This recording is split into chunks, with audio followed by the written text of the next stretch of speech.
లేక అలైవ్ 2కి వెళ్తే ఇలా జరుగుతుందని అయితే అస్సలు అనుకోలేదు. అసలు ఏమైందో చెప్తా గానీ మన తెలుగు వాళ్ళు ఎవరైనా చూస్తున్నట్టయితే సబ్స్క్రైబ్ అయితే చేసుకోండి. మ్యాచ్ స్టార్ట్ అయింది. జేఎన్కే అయితే ఇట్లిస్టుగా ఉన్నాడు. వాడైతే మా సైడ్ వస్తున్నాడు. మేమైతే వాడిని కన్ఫ్యూజ్ చేయడానికి మళ్ళీ లాంచ్ అయితే తీసుకొని అటైతే వెళ్ళిపోయాం.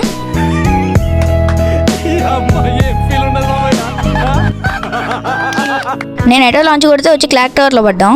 ఒకసారి జేఎన్కే గాడు ఏమంటున్నాడు ఏంటండి, అందరికి పెట్టాను.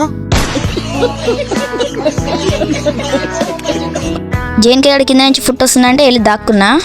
అండ్ వాడైతే ఎడ్డోళ్ళ నా వైపు వచ్చాడు, సచ్చాడు. అండ్ ఇక మ్యాప్ అంతా ఒక చుట్టేసి అయితే పీక్ అయితే వచ్చాం. సో ఇంకా పీక్లో ఎవరైనా ఉన్నారో తెలుసుకోవడానికి అయితే ఒక హిట్ అయితే కొనేసా. అండ్ ఇంకా జేఎన్కే గాడు నేను కొట్టేసా, ఆయన వెళ్ళైతే నాకైపోయాడు. సో ఇక వానికి రివైవ్ ఇచ్చేసి అయితే వాడిని అయితే కొట్టేసా. అండ్ నేను హీల్ వేసుకుంటున్న టైంలో వీడు మళ్ళీ నాకైపోయాడు.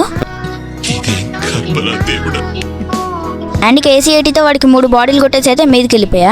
అండ్ వాడైతే రివైవ్ అని అరుస్తున్నాడు. ఇక నేను జోన్లోకి వెళ్ళి మరీ రివైవ్ ఇచ్చేసా. అండ్ జేఎన్కే గాడికి ఎనిమిది కనిపించడం అయితే కింద దూకేశాడు. అక్కడే వాడికి హాఫ్ హెల్త్ అయితే పోయింది.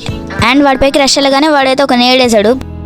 మా జేఎన్కే గాడికి అయితే పోయింది హెల్త్ అని. నేనైతే ముందుకు వెళ్తుంటే పైనుంచి అయితే ఒకడు కొట్టాడు.